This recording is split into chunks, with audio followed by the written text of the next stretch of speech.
All right, get ready with me while we talk two things that happen in your finance journey. One, you might become obsessed with your finances, and two, you might kind of feel like you're behind, you're always comparing yourself to others. But before we do that, congratulations on doing all of those things, because that means that you're well on your way to being financially healthy. So more often than you'd think, when people start off on their finance journey, they'll actually go to the opposite end of the spectrum, where like they've been, really disengaged, not looking at things because they're afraid of what they're going to see. Then all of a sudden they're like, all right, this is my year, I'm going to change my habits. And they go all the way to the other side where they become obsessive, where it's like they're constantly checking their bank account. They're like looking at all of their receipts. Maybe they're on Rocket Money, like, oh my God, I went over budget by $2. Like it just becomes too intense. It's kind of similar to where like when you are on a like health journey, physical health journey, and you start kind of being too obsessive, too intense about like counting your calories or your macros, et cetera, et cetera. Again, we don't want to feel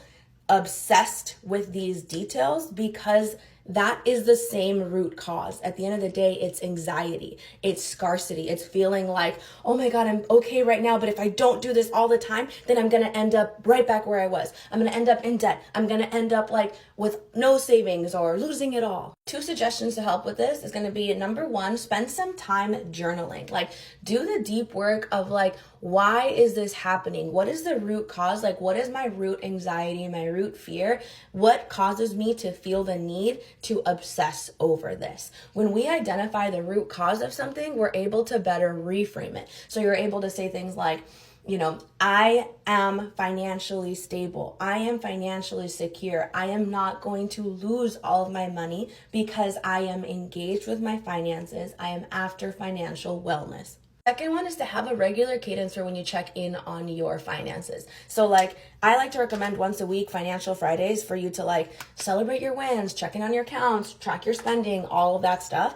And once a week works well because it is soon enough to where it's not overwhelming. It should only take you like 20 minutes. You should only have like a week's worth of stuff to go through. And the second thing is that it's not often enough to where it triggers that compulsion, that obsessiveness, right? Quick sip of coffee. Yes, I know it's a gingerbread mug. And yes, I know it's March. It's big. It fits my coffee. It is what it is, So comparing yourself to others. We want to make sure that when we're looking at other people, we're looking at other people for inspiration. It's not about a comparison. It's like, wow, that's amazing. I bet it feels incredible to have $100,000 in your savings account, to have $1 million net worth, like whatever the comparison is, to be debt-free, right?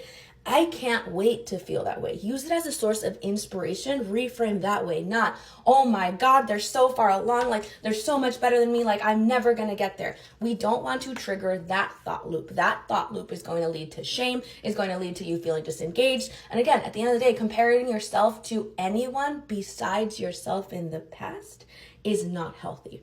That's a comparison we want to do because that's going to lead to like, wow, I'm celebrating my progress. Like 6 months ago, I had $3,000 more in debt. Wow, 12 months ago, I had nothing in savings and I've been able to like build up my emergency savings and like actually keep it.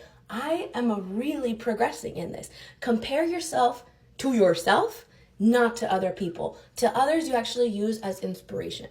For this, if you find yourself like, I don't know, scrolling on social media and you start noticing the comparison thought loop happen, we have to immediately stop it, right? Like that's the big thing is if you want to change like common thoughts that you're having, we got to stop the thought loop in its tracks. So close the app and then change your environment somehow. Like even if it's just like 3-5 minutes, maybe go outside, go on the balcony, like, do a couple jumping jacks, go on a little short walk, like even if it's just down the block, like changing that immediately before you kind of start to spiral will really help. And oftentimes will lead to like, oh, that was actually really nice. Like I went down the block, you know what? Maybe I'll do another couple blocks. And so it kind of leads to additional positive behaviors. At the end of the day, being good with money just boils down to having healthy like money management practices. Like when we have a thought loop action, then we repeat those actions. That creates habit.